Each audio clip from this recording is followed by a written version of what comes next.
Hello, my name is Father Timothy Ty, and this is our 188th segment of our journey of faith in the light of the cross. I thank you so much for joining us.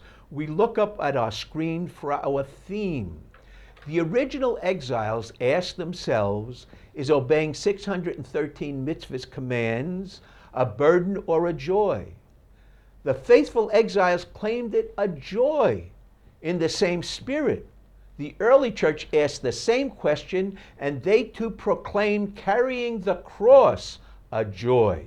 We go on to our next screen and we read, the original exiles found satisfaction defying the Babylonians by being faithful to 613 mitzvahs, commands of Moses. The exiles evolved into two groups from 590 to 550. One group re-edited Deuteronomy and history, which we covered. The second group, the priest, re-edited the other four Torah books, Genesis, Exodus, Leviticus, and Numbers. D and P were in exile, and we didn't cover too much P, what we're going to now.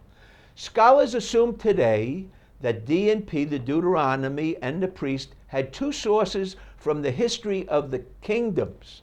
They call it J and E, and this is for Yahweh, that's the first name for Yahweh, God.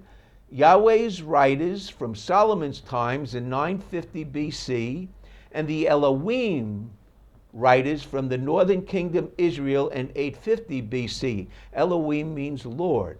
We go on to our next screen.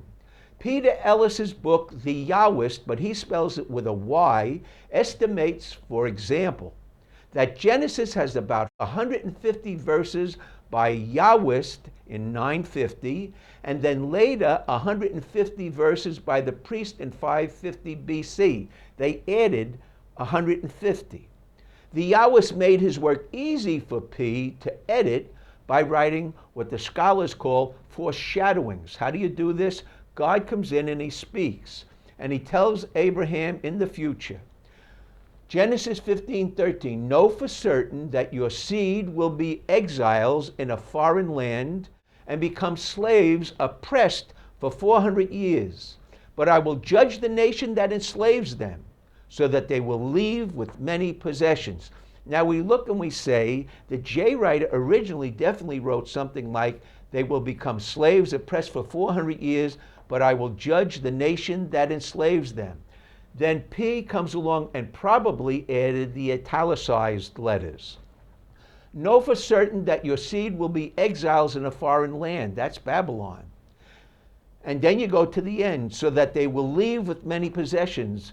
The exiles in Babylon left with many possessions. So this is how the two of them come together in Genesis. The priest in exile could so easily identify with the original J story that he could respect J, yet easily add or edit. Okay? The three stories of original sin are the same. The Yahwist wrote the stories, but P so identified that P could easily add or edit without changing Yahwist writings. We go on to our next screen. Number one, this is the first original sin story. Original sin of Adam and Eve is based on David and Bathsheba's adultery, which caused David's firstborn Amnon to rape his half-sister Tamar, which caused Tamar's full brother Absalom to turn and kill his half-brother Amnon. Later, he led a countrywide revolt against David, killing thousands. What's the results? The pre-writers, they take this material and they teach adultery destroys family and country. But more important, and polygamy causes sexual incest and violent incest, rape and murder. Solomon's polygamy also corrupted Israel by giving in to his wives' demands to build fertility cult altars.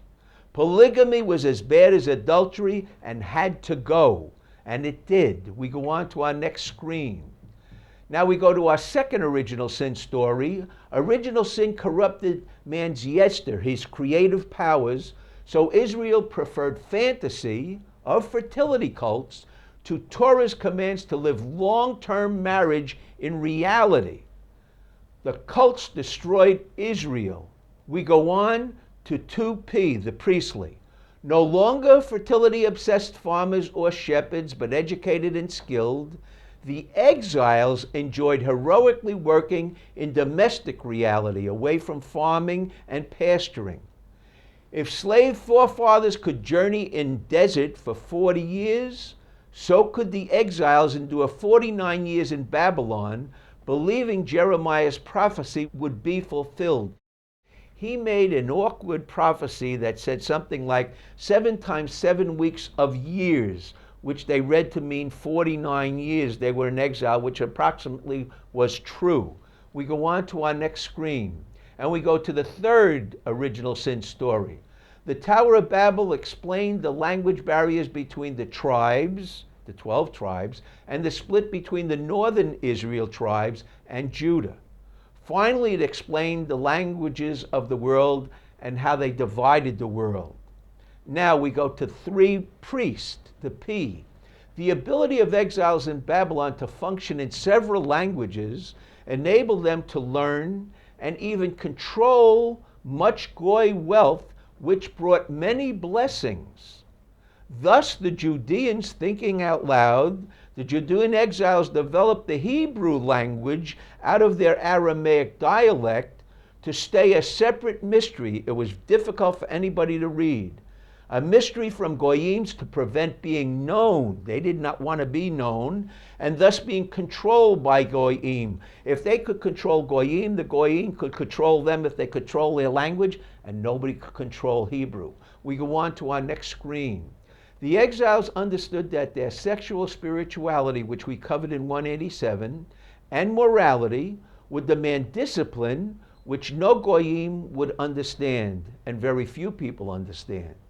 It would make the Hebrews feel more special, more respected by the Goy nations they served, for they were willing to be God's peculiar people, and people do respect that. Heroism made them feel Yahweh's approving love. They felt joy knowing that their sexual spirituality, morality did purify, did consecrate, and did strengthen family life. And this is our conclusion. We go on to our next screen. We see how important this is. This is explained in Ronald H. Isaac's book, Every Person's Guide to Jewish Sexuality, page 68. The Torah reading of Leviticus 18 was likely selected for Yom Kippur, a high holy day, to impress on young people the need to maintain Israel's high standard of chastity and family morality.